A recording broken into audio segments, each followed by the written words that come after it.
Well, just recently, Hillary Clinton said that Brett Kavanaugh could not be allowed on the Supreme Court. We had to believe his accusers, she said, even without evidence. But Clinton turns out to be one of the most self-aware politicians in this country. That's a high bar. So it wasn't too surprising that on Sunday she backtracked from this position. She told CBS that her own husband had no obligation to resign over the Monica Lewinsky scandal. Some today have said he should have stepped down. In retrospect, do you think Bill should have resigned in the wake of the Monica Lewinsky scandal? Absolutely not. It wasn't an abuse of power? No, no. There are people who look at the incidents of the 90s and they say a president of the United States cannot have a consensual relationship with an intern. The power imbalance is too great. Who was an adult. But let me ask you this. Where's the investigation of the current incumbent? Well, even the ladies of The View are not buying this line of argument. Instead, they ripped Hillary Clinton, believe it or not, for her evasive interview tactics. Here's a selection.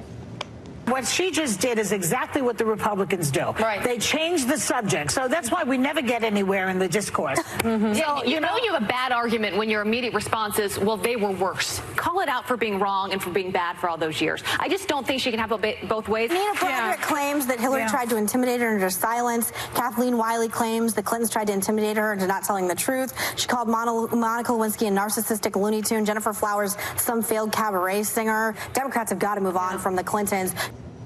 Camille Paglia is an author, one of the country's best-known cultural critics. She has written extensively about Hillary Clinton for more than 20 years, among many other topics.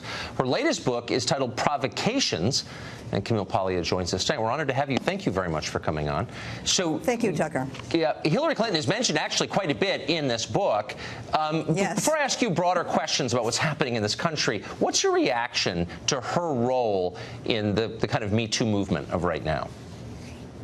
Well, it's very ambiguous. I think that her history has been hypocritical. I was the only Democrat feminist to call for Bill Clinton's resignation, and I had voted for him twice and don't regret it. But it was a scandal, the squalor that he introduced into the people's house. All this was happening, the servicing of him by an intern in the White House offices. Yes. No, it's a very good point and a good reminder. So what, as someone who's written about sex and gender roles and our society for so long, for many decades, what do you make of the convulsion we're going through, particularly of the Me Too movement? Well, it's great that attention is being paid to the women being abused. In 1986, I was lobbying for moderate sexual harassment guidelines at my university in Philadelphia, but I think we've gone a bit too far here. I think that fundamental civil rights involving the presumption of innocence have to be considered. So what I espouse as a feminist is that women themselves must take charge of their own interactions with men. They must signal at the time that something is unacceptable. This waiting 10 years, 20 years, 30 years this is not only not American, it's Stalinist. But women, we're told again and again by people who claim to empower women, are themselves powerless and they can't say anything because they're so absolute nonsense. Lacking in power. Nonsense. Okay. No, working class women, yes, may be so dependent upon a job that they cannot protest.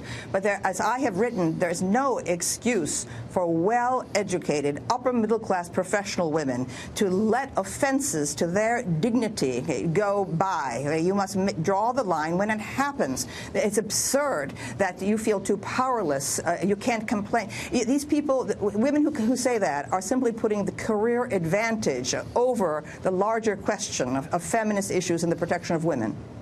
You've written so much about, just be blunt, about sex for all these years. What do you make of seeing your, I guess, former allies on the left strike an almost evangelical or Puritan position on these questions, a kind of blue nose outrage at sensual pleasure, at personal happiness, telling you that, you're not allowed to do this or do that? What do you make of this?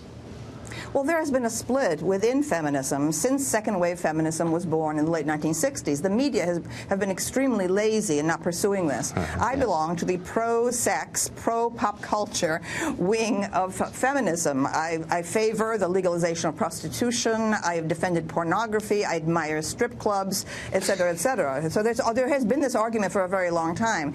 My branch won in the 90s thanks to Madonna suddenly bursting on the scene. But Madonna has faded and lost all sense of her own trajectory. And I am astonished, after the victory of the pro-sex wing, that we're back to feminist puritanism again of the Andrea Dworkin kind. We're talking about mental imbalance. We're talking about hysteria that has nothing whatever to do with women's rights. These are neurotics, okay, who are talking about hatred of men, who are poisoning the culture, making it more difficult for young women to reconcile with young men. You may not agree with Camille Paglia if you're watching the show, but trust me, one of the more interesting people out there and an engaging writer, and this is her new book, Provocations, and they do indeed provoke. Camille Paglia, it's great to see you tonight. Thank you for that. Thank you, Tucker.